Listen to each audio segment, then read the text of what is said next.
Vamos lá, pessoal, vamos tratar agora do princípio da ampla divulgação ou ampla publicidade da tutela coletiva.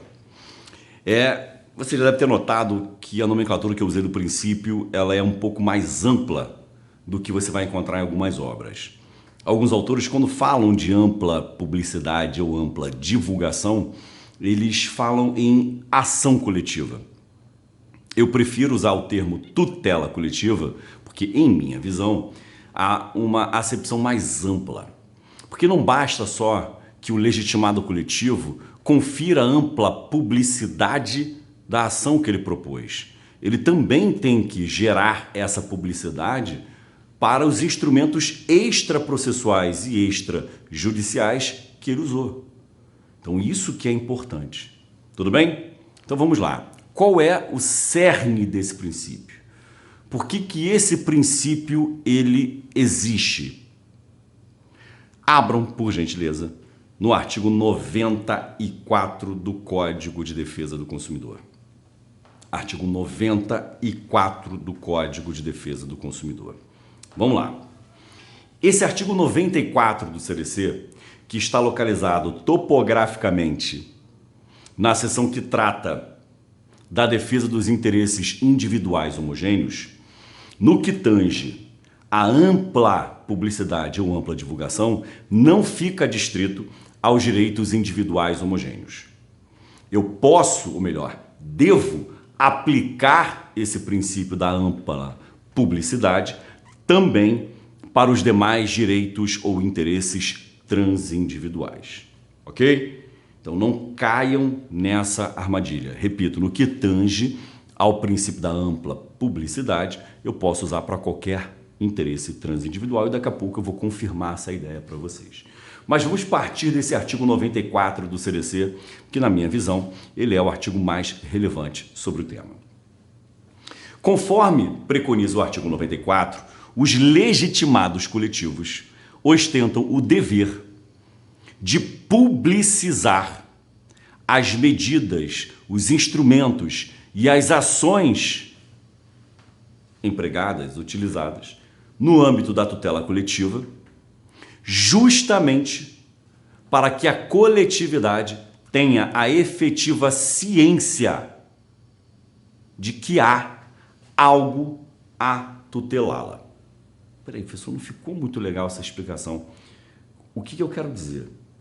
Se eu, promotor de justiça, propuser uma ação coletiva, ou se eu celebrar um termo de ajustamento de conduta, ou se eu instaurar um inquérito civil, ou se eu expedir uma recomendação, eu, enquanto legitimado coletivo, tenho o dever de publicizar o uso desses instrumentos ou desses institutos. Por uma razão simples, até para fins de controlabilidade da minha atuação. Eu tenho que permitir que a coletividade possa controlar a minha atuação funcional.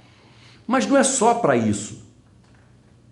Eu também tenho que informar justamente para a população saber que ela está sendo protegida. E aí daqui a pouco a gente vai ver que tem uma repercussão prática nisso. Daqui a pouco a gente já vai ver. Esse princípio da ampla publicidade, ele também se aplica no modelo de tutela coletiva das questões repetitivas. E aqui um breve parênteses. Muito cuidado com isso. Aquele modelo de resolução de questões repetitivas, que inclusive há um microsistema de resolução de questões repetitivas, dá uma olhada no 928 do Código de Processo Civil. Então, lá no Código de Processo Civil, há um microsistema das questões repetitivas, ou melhor, da resolução das questões repetitivas. O IRDR, o RESP e o RE repetitivos. No âmbito desse microsistema de resolução de questões repetitivas, a doutrina sustenta, olha, esse modelo de solução de questões repetitivas é sim um modelo de tutela coletiva. Então eu posso afirmar que é um modelo de tutela coletiva, hein? Vejam que interessante isso. E aí vejam que é ainda mais interessante. Por ser um modelo de tutela coletiva e por gerar essa resolução de questões repetitivas, dá uma olhada no que preconiza o artigo 979 do Código de Processo Civil.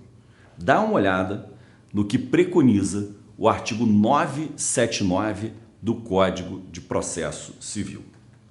Os senhores vão ver que o princípio da publicidade também é um dever no que tange aos recursos ou às questões repetitivas. Está lá no artigo 979. Então eu já recomendo a remissão do 979 do CPC para o 94 do Código de Defesa do Consumidor. Há uma outra norma que também é importante aqui. Dá uma olhada no artigo 8º da Lei de Defesa da Concorrência. Artigo 8º da Lei de Defesa da Concorrência, que é a Lei 12529 de 2011. Lei 12529 de 2011. Essa lei também preconiza o princípio da publicidade. Tudo bem, Fabrício, eu já entendi o princípio da publicidade, agora você já está ficando repetitivo. Qual é a finalidade desse princípio? Vamos lá. Eu posso apontar, até como eu faço no livro, eu posso apontar duas funções ou duas vertentes desse princípio da publicidade. Duas funções ou duas vertentes. Primeira vertente, direcionada à coletividade. Segunda vertente, direcionada aos legitimados coletivos. Então, nas suas anotações, vocês vão puxar duas setas. Uma seta vai dizer assim, vertente da informação para a coletividade. Segunda seta, vertente de informação aos legitimados coletivos. Então aí vocês vão ter à disposição essa dupla função do princípio da informação. Fechou? Beleza. Vamos à primeira vertente. Na primeira vertente, vocês vão voltar no artigo 94. Qual é a finalidade de você informar a coletividade? É só aquela controlabilidade que eu falei para vocês ainda há pouco? Não.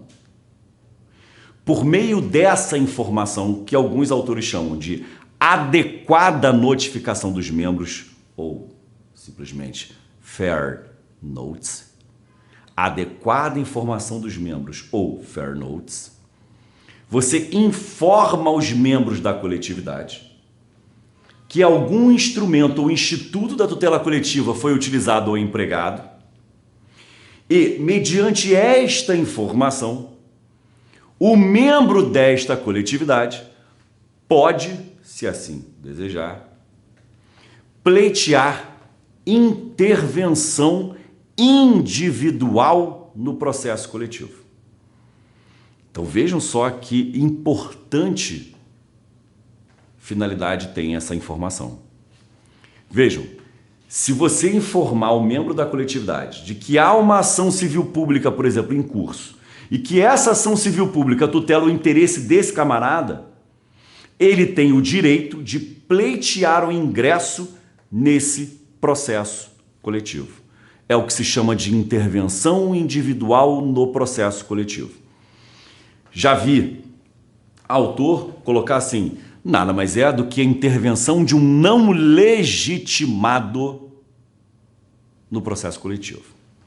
E essa intervenção vai ter natureza de assistência litisconsorcial. Se você olhar o artigo 94, lá no finalzinho ele fala assim, que poderão intervir como litisconsortes. O que eu sugiro aos senhores? Lá onde está litisconsortes, puxa uma seta e coloca artigo 18, parágrafo único do Código de Processo Civil. Porque intervenção individual em processo coletivo, em meu sentir, demanda um vídeo específico. Tudo bem? Segunda vertente ou segunda função. Lembra daquelas duas setas que eu coloquei para vocês? Primeira seta direcionada aos membros da coletividade, segunda seta aos legitimados coletivos. Então vamos a essa segunda seta. Qual é a ideia dessa informação adequada aos legitimados coletivos? Primeiro cuidado.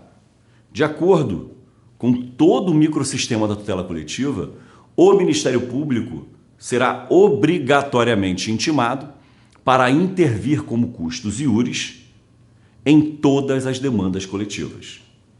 Então, não é a informação adequada para o MP, porque o MP obrigatoriamente vai intervir em todas as demandas coletivas.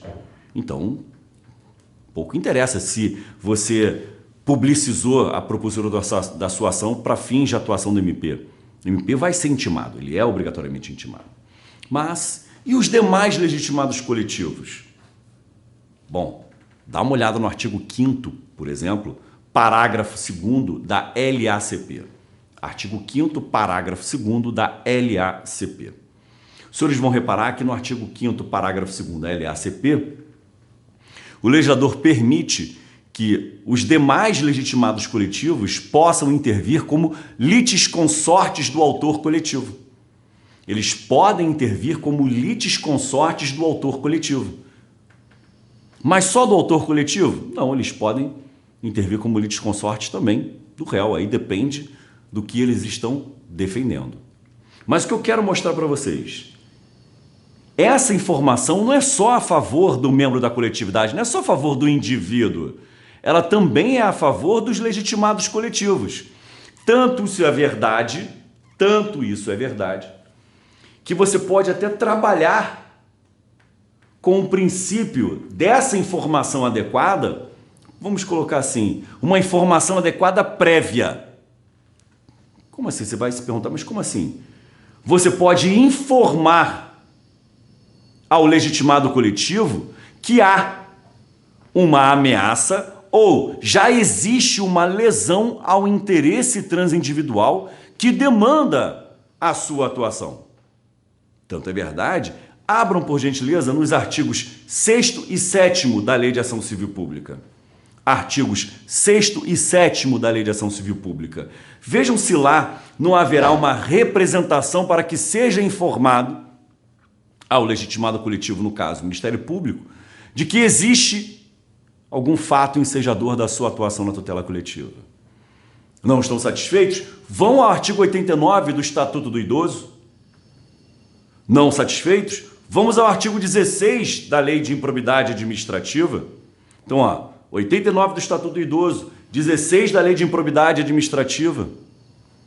Vão lá no artigo 15 da LAC, que é a Lei Anticorrupção.